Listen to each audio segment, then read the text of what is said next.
আমরা সবাই ছোটবেলা থেকেই শুনে আসছি ভূত মানেই ভয়, অন্ধকার, আতঙ্ক। কিন্তু আসলে কি ভূত সবসময় ভয়ের কারণ? জীবনের কোনো কোনো মুহূর্তে ভূত মানুষের জন্য ভয়ের নয়, বরং আশীর্বাদের মতো আসে। অদ্ভুত হলেও সত্যি, কখনো কখনো সেই অদৃশ্য শক্তি মানুষের জীবনে আলো জ্বেলে দেয়। আজকের গল্প শরদিন্দু বন্দ্যোপাধ্যায়ের লেখা ভূত ভবিষ্যৎ। গল্প পাঠে আমি হৈমন্তী। গল্প পাঠ যদি ভালো লেগে থাকে তাহলে চ্যানেলটিকে সাবস্ক্রাইব করে পাশে থাকার অনুরোধ রইল। শুনতে থাকুন আজকের গল্প।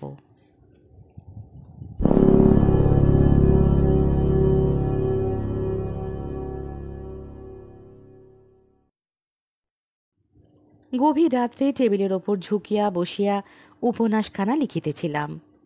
টেবিলের এক কোণে মোমবাতিটা গলদস্রু হইয়া জ্বলিতেছিল। হঠাৎ চোখ তুলিয়া দেখি প্রেত সম্মুখে আসিয়া দাঁড়াইয়াছে। কলম রাখিয়া দৃঢ় স্বরে বলিলাম, আমি পারব না। প্রেত কাতর চক্ষে আমার পানে চাহিয়া রহিল। মিনতি ভরা স্বরে বলিল, আপনি দয়া না করলে আমার আর উপায় নেই।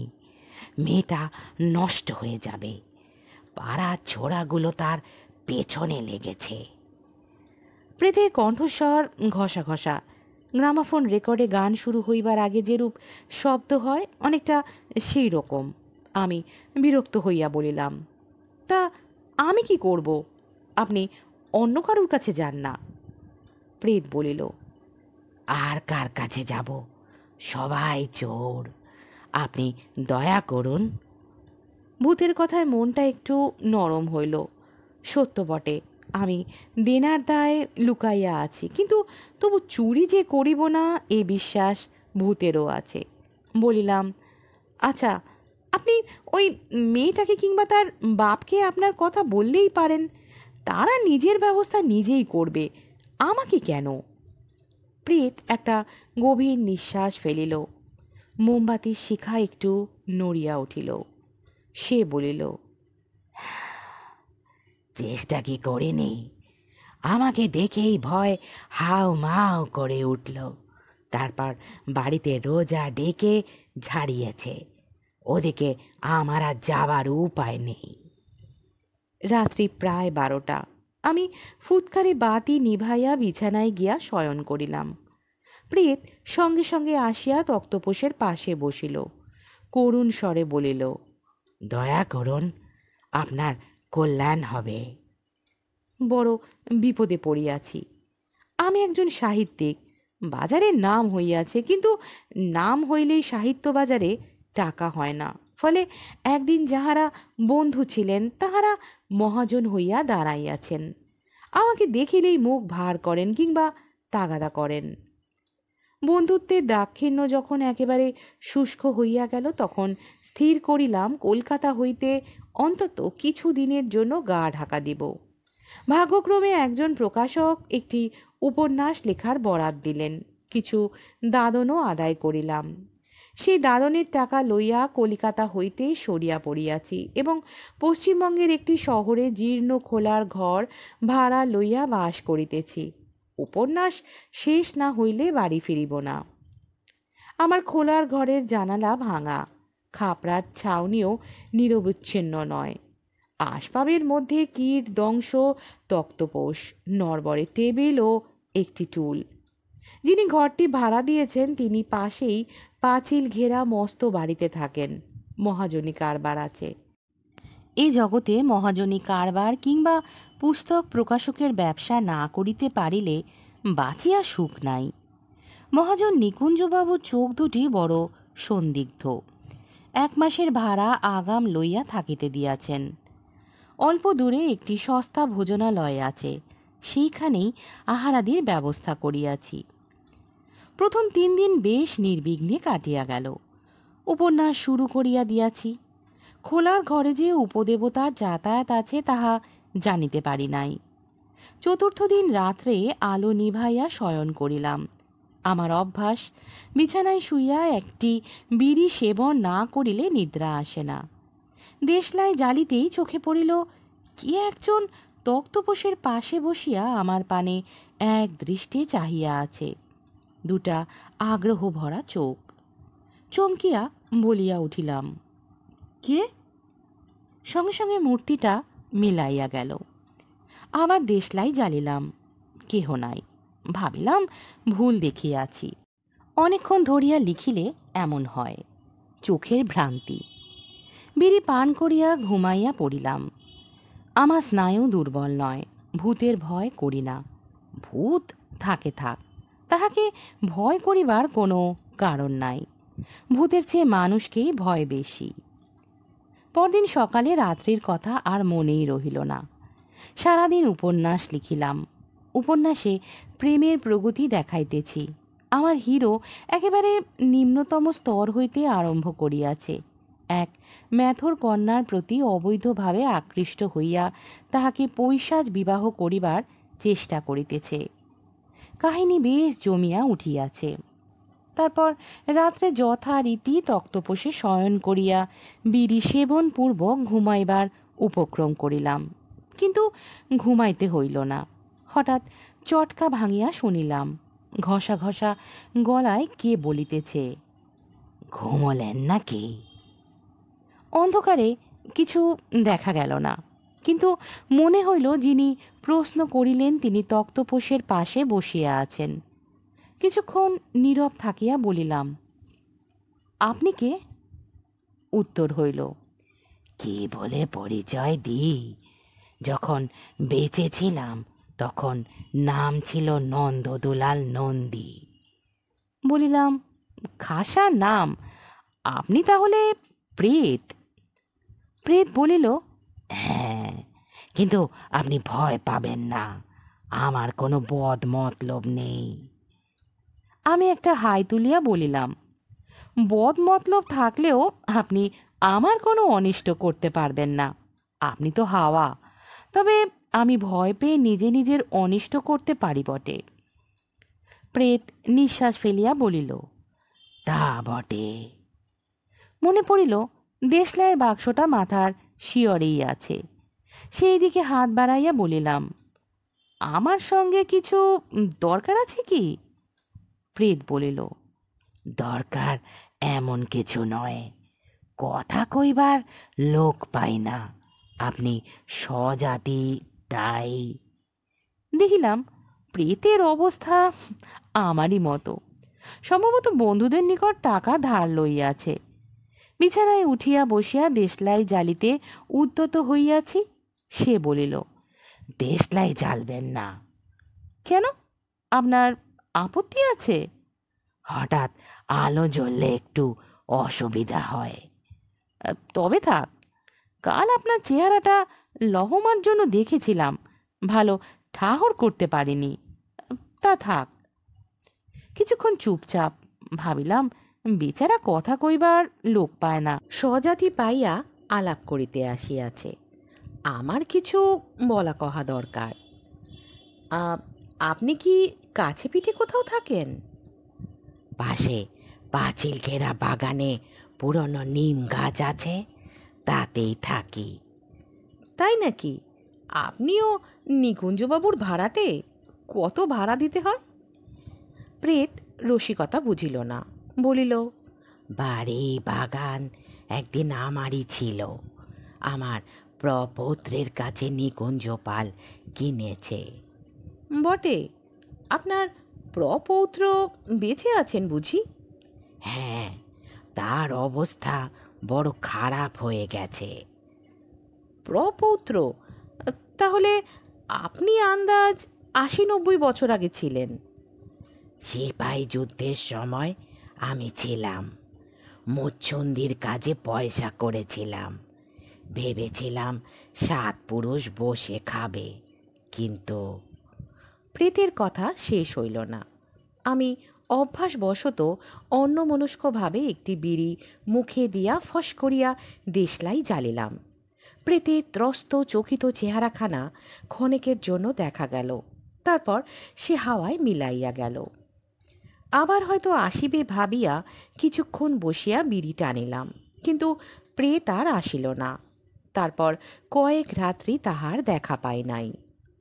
এদিকে আমার উপন্যাস দ্রুত অগ্রসর হইয়া চলিয়াছে।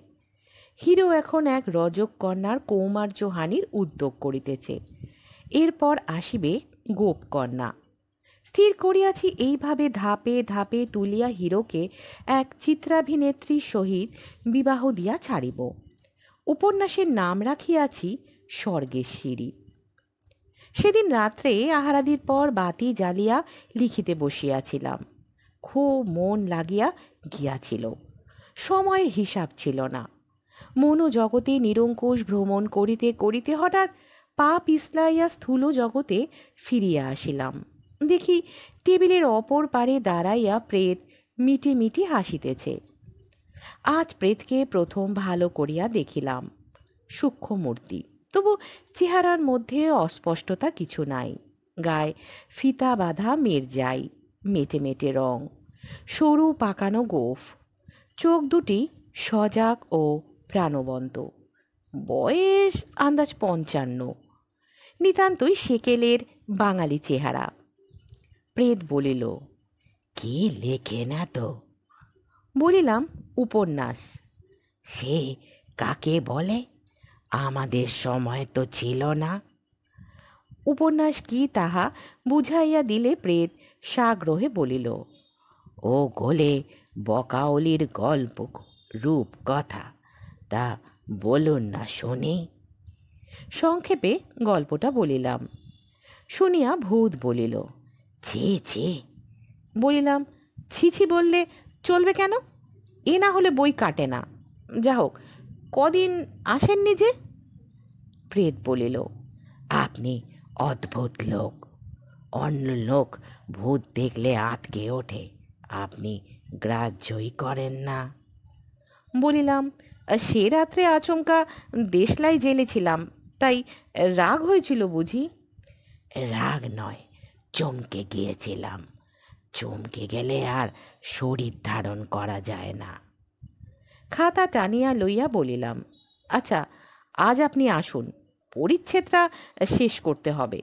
মাঝে মাঝে আসবেন, গল্প স্বল্প করা যাবে। আচ্ছা। প্রেত চলিয়া গেল। তারপর প্রেত প্রায় প্রতি রাত্রেই আসে। কিছুক্ষণ গল্পগুজব হয়, তারপর আসেন বলিলেই হাওয়ায় মিলাইয়া যায়। এ আমার সাপে বর হইয়াছে। এখানে আসিয়া মানুষ প্রতিবেশীর সহিত ইচ্ছা করিয়াই আলাপ পরিচয় করি নাই। তৎপরিবর্তে যাহা পাইয়াছি তাহা মোটেই অবাঞ্ছনীয় নয়। প্রেতের সঙ্গে যতটুকু ইচ্ছা মেলামেশা করি। সঙ্গ পিপাসা মিটিলেই তাহাকে চলিয়া যাইতে বলি, সে চলিয়া যায়। মানুষ প্রতিবেশীকে এত সহজে তাড়ানো যাইত না। ঘণ্টা ধরে থাকেন তিনি সৎ প্রসঙ্গ আলোচনায়।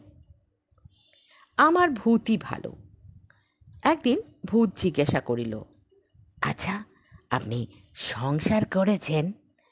বলিলাম, সংসার মানে বিয়ে? সর্বনাশ, একে শুতে পাই না, শঙ্করাকে ডাকে। ও কার্যটি আমাকে দিয়ে হবে না। ভূত একটু হাসিল। কিছুক্ষণ যেন অন্যমনস্ক থাকিয়া হঠাৎ বলিল, দেখুন, আপনার সঙ্গে এ কদিন মেলামেশা করে বুঝেছি আপনি সজ্জন, চোর ছ্যাচোর নয়। আমি অনেক দিন থেকে আপনার মতো একজন মানুষ খুঁজছি। আমার একটি অনুরোধ আছে, আপনাকে রাখতে হবে। ভূত যে নিছক আমার সঙ্গ লাভের জন্য নয়, একটা মতলব লইয়া আমার কাছে ঘোরাঘুরি করিতেছে, তাহা এতদিনে বুঝিতে পারি নাই। বোঝা উচিত ছিল। মুচ্ছুদ্দির প্রেতাত্মা বিনা প্রয়োজনে কাহারও সহিত ঘনিষ্ঠতা করিবে মনে করাও অন্যায়। সতর্কভাবে বলিলাম, কি অনুরোধ? ভূত তখন টেবিলের ওপর কনুই রাখিয়া নিজের ও বংশের ইতিকথা বলিতে আরম্ভ করিল। আন্দাজ করিলাম, কাকড়া বিচার লেজে যেমন হুল থাকে, অনুরোধটা আছে গল্পের শেষে। নন্দদুলাল নন্দী ইস্ট ইন্ডিয়া কোম্পানির সাহেবদের সঙ্গে ব্যবসা করিয়া প্রচুর উপার্জন করিয়াছিল। জমিদারি, বাগান, ক্ষেত সবই হইয়াছিল। তাহার যখন 53 বছর বয়স তখন সিপাহী বিদ্রোহের গণ্ডগোল আরম্ভ হইল।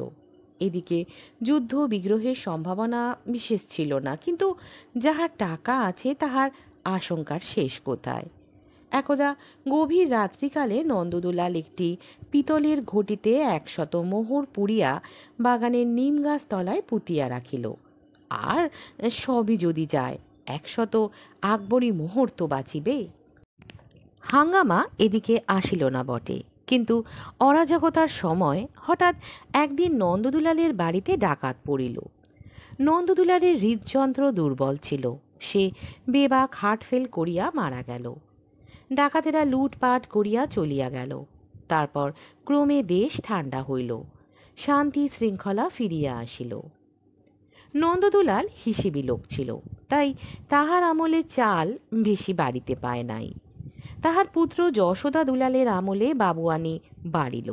আগে দোল দুর্গোৎসবের সময় হরিকীর্তন কথকতা হইত, এখন বাইজি নাচ দেখা দিল। তারপর তস্যপুত্র ব্রজদুলাল আসিয়া বিলাসিতার চরম করিয়া ছাড়িয়া দিল।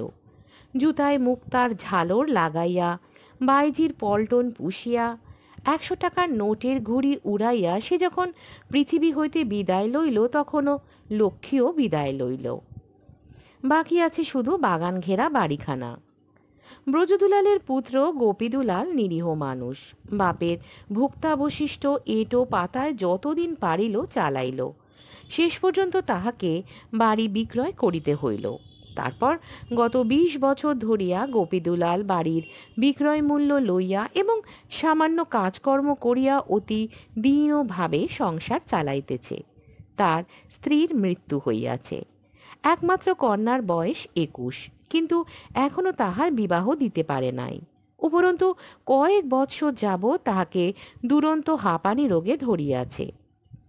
কাহিনী শেষ হইলে জিজ্ঞাসা করিলাম, আপনার প্রপৌত্র মানে গোপীদুলাল বাবু এখানেই থাকেন? প্রেত বলিল, হ্যাঁ, বেনে পাড়ার এক ধারে একটা ভাঙা বাড়িতে পড়ে আছে। তারও বেশি দিন নয়, তাকে কালে ধরেছে। আর তো কিছু নয়, গোপীদুলাল মোলে মেয়েটা ভেসে যাবে বলিয়া করুণ নিঃশ্বাস ফেলিল। সন্দেহ হইল প্রেত বুঝি ঘটকালি করিতেছে। মনকে দৃঢ় করিয়া বলিলাম, দেখুন, আমি আগেই বলছি, বিয়ে করবার মতো অবস্থা আমার নয়। আপনি ও অনুরোধ করবেন না। প্রেত তাড়াতাড়ি বলিল, না না, ও অনুরোধ করছি না। আমি বলছিলাম, আপনি যদি দয়া করে মোহরগুলো গোপীদুলালের কাছে পৌঁছে দেন, তাহলে সে মেয়েটার বিয়ে দিয়ে মরতে পারে। অবাক হইয়া বলিলাম, মোহরের ঘটি কি এখনো নিমতলায় পোতা আছে নাকি?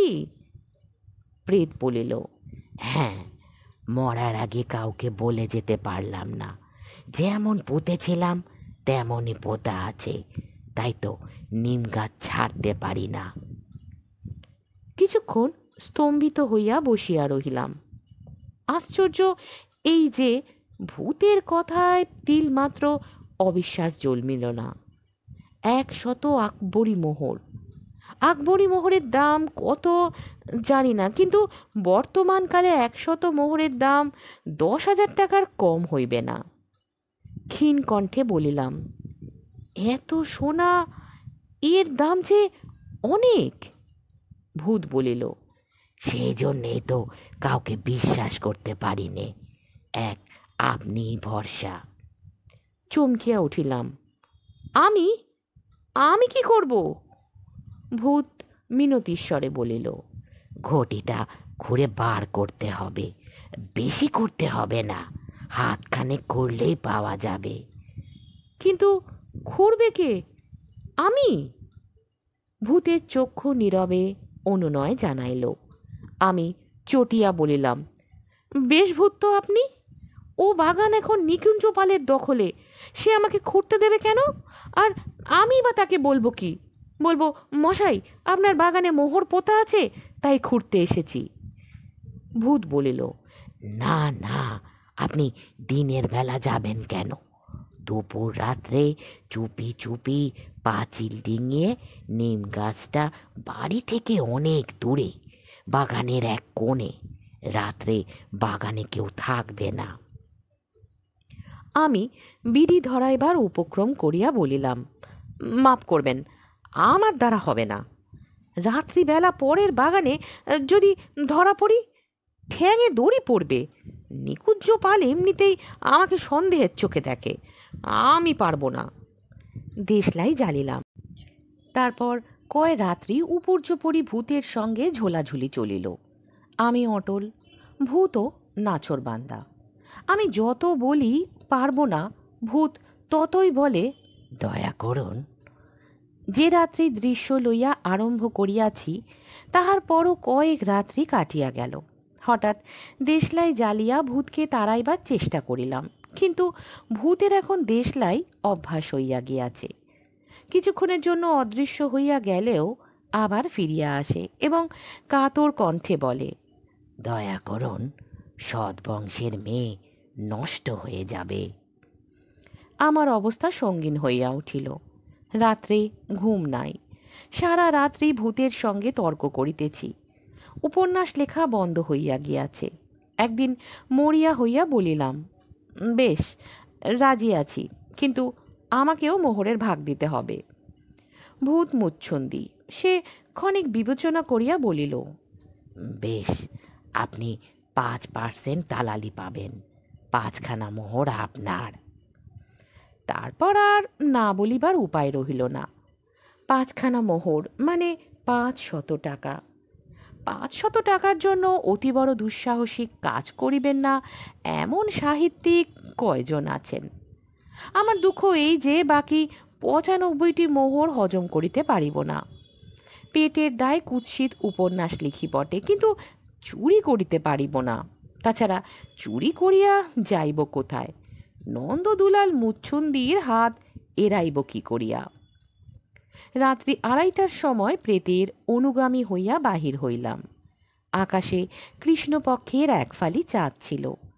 তাহারই আলোয় পাঁচিল টপকাইয়া নিকুঞ্জপালের বাগানে ঢুকিলাম। ভূত দেখিয়া যাহা হয় নাই তাহাই হইল। বুকের ভিতর দুম দাম শব্দ হইতে লাগিল। ভূত দেখাইয়া দিল এক স্থানে কয়েকটা কোদাল, শাবল, খন্তা পড়িয়া আছে। একটা খন্তা তুলিয়া লইলাম। ভূত পথ দেখাইয়া নিম গাছ তলায় লইয়া গেল। নিম গাছ তলায় একটা স্থানে অঙ্গুলি নির্দেশ করিয়া ভূত কোমরে হাত দিয়া দাঁড়াইয়া তদারক করিতে লাগিল। আমি খুঁড়তে আরম্ভ করিলাম। চারিদিকে নিশুতি, কোথাও সারা শব্দ নাই। মনে হইল আমিও মানুষ নই, কোনো স্বপ্ন সংকুল সূক্ষ্ম জগতের বাসিন্দা। 8 ঘন্টার মধ্যে ঘটি লইয়া নিজের ঘরে ফিরিয়া আসিলাম। ঘটির গায়ে সবুজ রঙের কলঙ্ক, কিন্তু ভিতরে 100 নিষ্কলঙ্ক আকবরী মোহর ঝকমক করিতেছে। ভূত আত্মভিমান সূচক একটা ভ্রুভঙ্গি করিয়া বলিল, কি বলেছিলাম? আমার গায়ে তখন কাল ঘাম ঝরিতেছে। ফস করিয়া দেশলাই জ্বালিয়া আমি একটা বিড়ি ধরাইলাম। ভূতকে বেশি আশকারা দেওয়া ভালো নয়। পরদিন সকালবেলা আবার ঘটি খুলিয়া দেখিলাম। স্বপ্ন নয়, মায়া নয়, মতিভ্রম নয়, সত্যই 100 মোহর। তাহার মধ্য হইতে 5টি সরাইয়া রাখিয়া 95টি পুটুলিতে বাঁধিয়া লইয়া বাহির হইলাম। আর দেরি নয়, সোনার মোহ বড় মোহ। বেশিক্ষণ কাছে রাখিলে হয়তো লোভ সামলাইতে পারিব না। বেনেপাড়ার এক প্রান্তে গোপীদুলালের বাড়ি খুঁজিয়া বাহির করিলাম। নোনা ধরা চটা ওঠা বাড়ি। তাহার সম্মুখে ঝাঁকড়া চুলো একটা ছোকরা শীষ দিতে দিতে পায়চারি করিতেছে। আমি দ্বারের কড়া নাড়িতেই ছোকরা আমার পানে অপাঙ্গ দৃষ্টি নিক্ষেপ করিয়া সরিয়া পড়িল। একটি মেয়ে আসিয়া দ্বার খুলিয়া দিল। তারপর অপরিচিত ব্যক্তি দেখিয়া একটু ভিতর দিকে সরিয়া গিয়া নত নেত্রে দাঁড়াইল। স্খলিত স্বরে বলিল, কাকে চান? বাবা, বাড়ি নেই। বুঝিলাম গোপী দুলালের আইবুড়ো মেয়ে, গায়ের রং ফর্সা, মুখখানি নরম ও সুশ্রী, সর্বাঙ্গে ভরা যৌবন, কিন্তু চোখে মুখে আতঙ্ক, যেন নিজের যৌবনের ভয় সর্বদা ত্রস্ত চকিত হইয়া আছে। পরিধানে বোধ করি বাপের একখানা অর্ধ মলিন ধুতি, গায়ে ব্লাউজের অভাব ঢাকা দিবার জন্য আঁচলটা বুকের ওপর ফের করিয়া জড়ানো। আমার কণ্ঠ যেন কে চাপিয়া ধরিল। গলা ঝাড়া দিয়া বলিলাম, এটা কি গোপীদুলাল বাবুর বাড়ি? হ্যাঁ। তিনি বাড়ি নেই? কখন ফিরবেন? হাসপাতালে গেছেন, ফিরতে বোধ হয় দেরি হবে। ও, আমি একটু চিন্তা করিয়া বলিলাম, তার সঙ্গে আমার বিশেষ দরকার ছিল, আমি ওবেলা আবার আসব, তাকে বলে দিও। মেয়েটি চকিতে চোখ তুলিল। আচ্ছা। আমার খোলার ঘরে ফিরিয়া গিয়া একটার পর একটা বিড়ি টানিতে লাগিলাম। মাথা গরম হইয়া উঠিল। 2 বান্ডিল বিড়ি নিঃশেষ হইয়া গেল।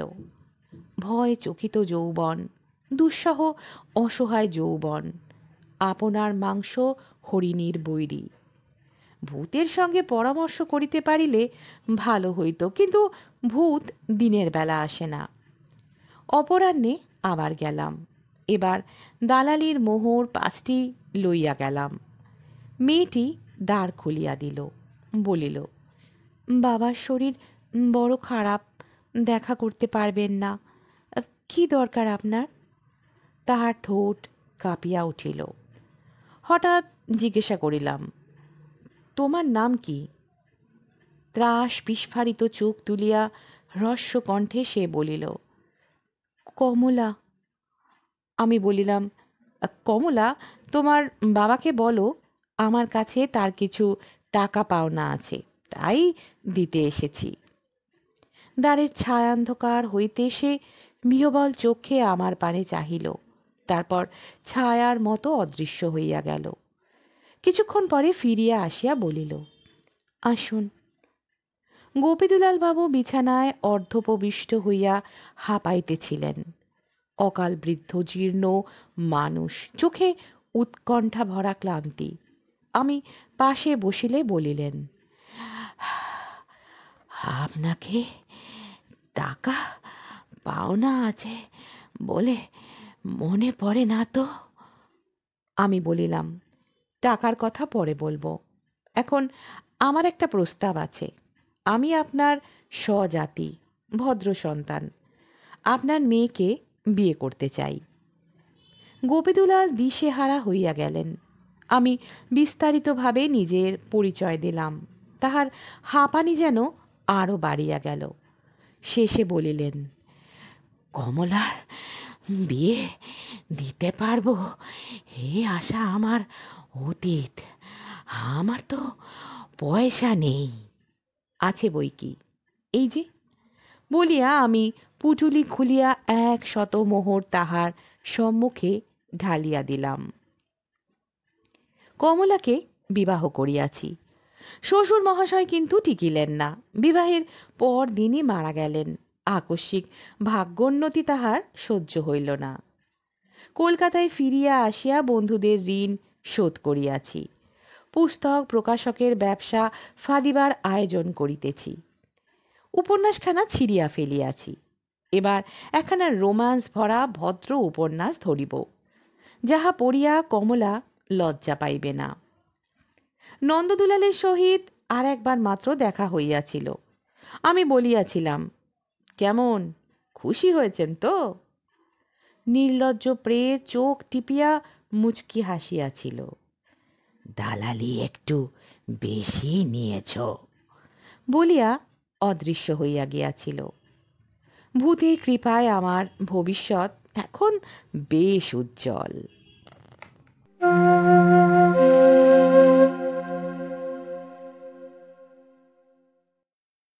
এতক্ষণ শুনছিলেন আজকের গল্প ভূত ভবিষ্যৎ।